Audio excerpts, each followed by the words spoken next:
নমস্কার বন্ধুরা, এই মুহূর্তে রয়েছে রাজ্যের সমস্ত কৃষকদের জন্য বিরাট বড় সুখবর। আপনি যদি একজন কৃষক হয়ে থাকেন এবং পশ্চিমবঙ্গ সরকারের কৃষক বন্ধু প্রকল্পের প্রথম কিস্তি অর্থাৎ খরিফ মরশুমে টাকার জন্য অপেক্ষা করে রয়েছেন, তাহলে এই মুহূর্তে রয়েছে আপনার জন্য দুর্দান্ত সুসংবাদ। এই 2025 সালে কৃষক বন্ধু প্রকল্পের প্রথম কিস্তি অর্থাৎ খরিফ মরশুমের টাকা কবে থেকে দেওয়া হবে এবং কোন কোন জেলায় আগে টাকা দেবে সেই বিষয়ে কিন্তু উঠে এলো বিরাট বড় আপডেট। তো বন্ধুরা, সমস্ত কিছু বলা হয়েছে আজকের এই গুরুত্বপূর্ণ ভিডিওটির মাধ্যমে। আজকের এই গুরুত্বপূর্ণ ভিডিওটির মাধ্যমে শুধু কৃষক বন্ধু প্রকল্পের টাকা দেওয়ার আপডেটই বলা হয়নি, সাথে এই ভিডিওটির মাধ্যমে কৃষকদের জন্য আরও নতুন অনেক আপডেট নিয়ে আলোচনাও করা হয়েছে। তাই ভিডিওটি স্কিপ না করে সম্পূর্ণ দেখার জন্য অনুরোধ রইল। তো ভিডিওটি শুরু করার আগে আপনাদের কাছে ছোট্ট একটি রিকোয়েস্ট, যদি চ্যানেলে নতুন দর্শক হয়ে থাকেন তাহলে অবশ্যই চ্যানেলটিকে সাবস্ক্রাইব করে পাশে থাকা বেল আইকনটি অন করে নেবেন এই ধরনের সরকারি প্রকল্পের গুরুত্বপূর্ণ খবরাখবর সবার আগে পাওয়ার জন্য। তো চলুন বন্ধুরা, ভিডিওটি শুরু করা যাক। দেখুন, বলা হয়েছে কৃষক বন্ধু প্রকল্পের প্রথম কিস্তির টাকার ঘোষণা। দক্ষিণ দিনাজপুরে কাঁচা লঙ্কার দাম পড়ে গেছে রেকর্ড পরিমাণে, ক্ষোভে ফসল ফেলছেন চাষিরা। তো 28শে জুন 2025 শনিবার কি আপডেট উঠে এসেছে চলুন আলোচনা করি। তো বলা হয়েছে কৃষক বাঁচলে দেশ বাঁচবে। আজকের দিনে এই কথাটাই সবচেয়ে সত্যি। যারা আমাদের অন্ন যোগান সেই কৃষকরাই অনেক সময় থাকেন অবহেলার ছায়ায়। জমিতে ফসল ফলাতে গিয়ে প্রতিদিন লড়াই করতে হয়, কখনো প্রাকৃতিক দুর্যোগ, কখনো ঋণের বোঝা, তো কখনো টাকার অভাবে বীজ বা সার কেনা অসম্ভব হয়ে পড়ে। এই কঠিন বাস্তবতার পরিবর্তন আনতেই পশ্চিমবঙ্গ সরকার চালু করেছে এক মানবিক উদ্যোগ, কৃষক বন্ধু প্রকল্প। শুরু হয়েছিল 2019 সালের 1 জানুয়ারি মুখ্যমন্ত্রী মমতা বন্দ্যোপাধ্যায়ের হাত ধরে। এই প্রকল্পে মূল উদ্দেশ্য কৃষকদের হাতে নগদ টাকা তুলে দিয়ে চাষে আর্থিক স্বস্তি আনা এবং পরিবারকে সামাজিক নিরাপত্তা প্রদান করা। প্রকল্পের শুরুতে কৃষকদের বছরে সর্বোচ্চ 5,000 টাকা এবং সর্বনিম্ন 2,000 টাকা দেওয়া হতো।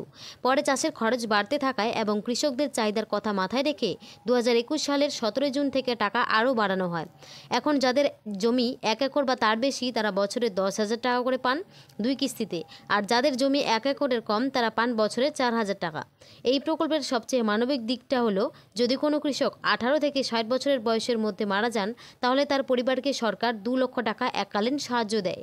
এই প্রকল্প শুধু টাকা দেয় না, বরং একটা ভরসা দেয়, তুমি একা নও, সরকার পাশে আছে। এরপরে দেখুন কি বলা হয়েছে। বলেছে দক্ষিণ দিনাজপুরে কাঁচা লঙ্কার দাম পড়ে গেছে রেকর্ড পরিমাণে, ক্ষোভে ফসল ফেলছেন চাষিরা। কাঁচা লঙ্কার দাম পড়ে গেছে, তো এই বিষয়ে কি বলা হয়েছে চলুন আমরা একটু আলোচনা করে দেখে নিই। দেখুন, বলা হয়েছে বাজারে কাঁচা লঙ্কার দাম খুব কমে গেছে। এর ফলে দক্ষিণ দিনাজপুর জেলার তপন ব্লক সহ অন্য অনেক এলাকার চাষিরা বিপদে পড়েছেন। এখন কাঁচা লঙ্কা প্রতি কেজি মাত্র 4 থেকে 10 টাকায় বিক্রি হচ্ছে, অথচ জমি থেকে লঙ্কা তুলতেই শ্রমিকদের কেজি প্রতি 5 টাকা করে দিতে হচ্ছে।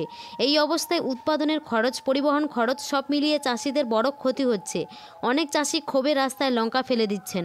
তপন ব্লক কৃষিকাজের উপর নির্ভরশীল। এবছর শুধু তপনে নয়, গোটা জেলাতেই অনেক কাঁচা লঙ্কার চাষ হয়েছে। জেলার সবচেয়ে বড় পাইকারি লঙ্কার বাজার হয়েছে গঙ্গারামপুর ব্লকের ফুলবাড়ি এলাকায়। এখানে প্রতিদিন আশেপাশের ব্লকের শতাধিক চাষি লঙ্কা বিক্রি করতে আসেন। কিন্তু এখন কয়েকদিন ধরে বাজারের দাম খুব পড়ে গেছে। হঠাৎ করে এত দাম কমে যাবে সেটা কেউ ভাবেনি। একদিকে বৃষ্টিতে জমির লঙ্কা পচে যাচ্ছে, অন্যদিকে পাইকাররা খুব কম দামে কিনছেন। ফলে লঙ্কা বিক্রি করেও লাভ হচ্ছে না, বরং লোকসান হচ্ছে। তপনের চক বলিরাম গ্রামের চাষি বিশু সরকার বলেন, আমি 1 বিঘা জমিতে লঙ্কা চাষ করেছি, তাতে খরচ হয়েছে 20,000 টাকা, কিন্তু এখনো পর্যন্ত মাত্র 8,000 টাকার লঙ্কার বিক্রি করতে পেরেছি। আমি লঙ্কা বাজারে নিয়ে গেছিলাম, মাত্র 4 টাকা কেজি দরে বিক্রি করতে হয়েছে, অথচ কেজি প্রতি তুলতে খরচই হচ্ছে 5 টাকা। সরকার যদি ন্যূনতম দাম না দেয় তাহলে আমরা পথে বসে যাব। লঙ্কা ব্যবসায়ী শাহজাদ সরকার বলেন, ঘন ঘন বৃষ্টির জন্য লঙ্কা পচে যাচ্ছে, আবার প্রচুর লঙ্কা বাজারে চলে আসায় চাহিদা অনুযায়ী দাম বাড়ছে না। তবে ভালো মানের লঙ্কা এখনও 8 থেকে 10 টাকা কেজি দরে কেনা হচ্ছে। এ বিষয়ে তপন পঞ্চায়েত সমিতির কৃষি কর্মাধ্যক্ষ বাসন্তী বর্মন বলেন, চাষিদের সমস্যাকে আমরা গুরুত্ব দিয়ে দেখছি। জেলা কৃষি দপ্তরের সঙ্গে কথা বলে লঙ্কার ন্যায্য দাম দেওয়ার ব্যবস্থা করা হবে। আমরা সব সময় চাষিদের পাশে আছি। তারপরে দেখুন বলেছে, কালকে রথযাত্রা হলো, আর বাংলার কৃষকরা ভেবেছিলেন যে এই রথযাত্রার আগেই হয়তো কৃষক বন্ধু প্রকল্পের টাকা দেওয়া শুরু হবে, কিন্তু এখনও পর্যন্ত কৃষকদের টাকা দেওয়া শুরু হয়নি। এতে কৃষকরা অনেক চিন্তিত।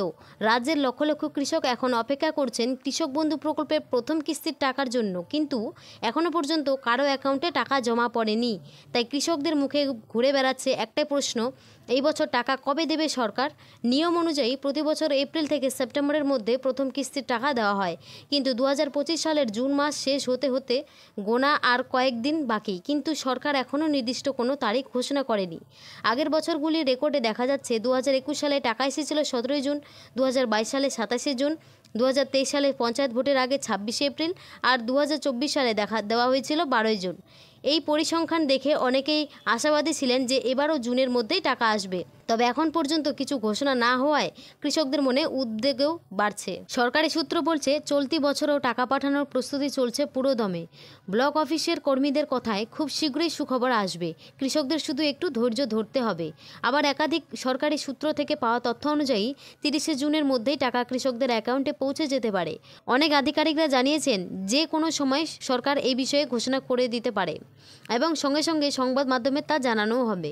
এছাড়াও ব্লক অফিসের কিছু কর্মীরা জানিয়েছেন যদি এই জুন মাসের মধ্যে টাকা না দেওয়া হয় তাহলে জুলাই মাসের প্রথম সপ্তাহের মধ্যে টাকা কৃষকদের অ্যাকাউন্টে দেওয়া হতে পারে। বিশ্বস্ত সূত্রে জানা যাচ্ছে নদিয়া, পূর্ব ও পশ্চিম বর্ধমান, হাওড়া, দক্ষিণ ও উত্তর 24 পরগনা, মুর্শিদাবাদ, পূর্ব ও পশ্চিম মেদিনীপুর, বীরভূম এবং পুরুলিয়া, হুগলি, মালদা এই জেলাগুলিতে প্রথম দিকে টাকা পৌঁছানোর সম্ভাবনা রয়েছে। সরকারি এক সমীক্ষায় জানা গেছে এখনও পর্যন্ত বহু কৃষকের আধার কার্ড এখনও প্রকল্পের সঙ্গে লিঙ্ক করা হয়নি। এই কারণে সরকার টাকা পাঠাতে পারছে না। রাজ্যের প্রতিটি ব্লক ও পঞ্চায়েত অফিসে একটি তালিকা পাঠানো হয়েছে যেখানে দেখা যাচ্ছে কার আধার লিঙ্ক হয়েছে আর কার্ডটা এখনও বাকি। যাদের আধার লিঙ্ক হয়নি তাদের অবিলম্বে কৃষি বা পঞ্চায়েত অফিসে গিয়ে আধার লিঙ্ক করিয়ে নিতে বলা হয়েছে, কারণ আধার লিঙ্ক না থাকলে টাকা আসবে না। এটা এবার সরকার খুব কড়াভাবে দেখছে। সমীক্ষায় জানা গেছে এখনও পর্যন্ত প্রায় 30% কৃষকের আধার লিঙ্ক করা বাকি আছে। এছাড়াও কৃষি অফিস থেকে যে সমস্ত কৃষকদের আধার লিঙ্ক করা বাকি আছে তাদের মোবাইল নাম্বারে SMS করে জানিয়ে দেওয়া হচ্ছে। আর একদল কৃষক আছেন যারা সম্প্রতি দুয়ারে সরকার ক্যাম্পের মাধ্যমে নতুন করে আবেদন করেছিলেন, তাদের অনেকেরই কাগজপত্র ভুল বা ঘাটতি ছিল, সেই কারণে এখনও যাচাই বাছাই চলছে। সূত্র মারফত জানা গেছে এই নতুন কৃষকদের এই চলতি প্রথম কিস্তি থেকেই টাকা দেওয়া শুরু হবে। তারপরে দেখুন বলেছে কোন কৃষকদের আগে 5,000 ও 2,000 টাকা দেওয়া হবে। তো এই বিষয়ে বলা হয়েছে গত বছরের অভিজ্ঞতায় দেখা গেছে যারা পুরনো উপভোক্তা অর্থাৎ আগে থেকেই যাদের নাম প্রকল্পে ছিল তাদের ক্ষেত্রে টাকা দেওয়ার প্রক্রিয়াটা ছিল খুব সহজ। প্রথমে এডিএ আপলোডের লেখা দেখা গিয়েছিল, তারপর সরাসরি অ্যাকাউন্ট ভ্যালিড হয়ে টাকা চলে এসেছিল অ্যাকাউন্টে। কিন্তু নতুন যারা এই প্রকল্পে নাম তুলেছিলেন তাদের ক্ষেত্রে ধাপে ধাপে অগ্রগতি হয়েছিল। প্রথমে এডিএ আপলোডেড, তারপর ডিডিএ অ্যাপ্রুভড, তারপরে অ্যাকাউন্ট ভ্যালিড দেখানোর পরেই টাকা পাঠানো শুরু হয়েছিল। সূত্র বলছে এই বছরও অর্থাৎ 2025 সালের প্রথম কিস্তির ক্ষেত্রেও একই নিয়মে টাকা পাঠানো হতে পারে।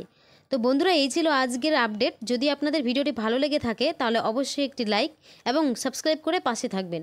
ধন্যবাদ সবাইকে।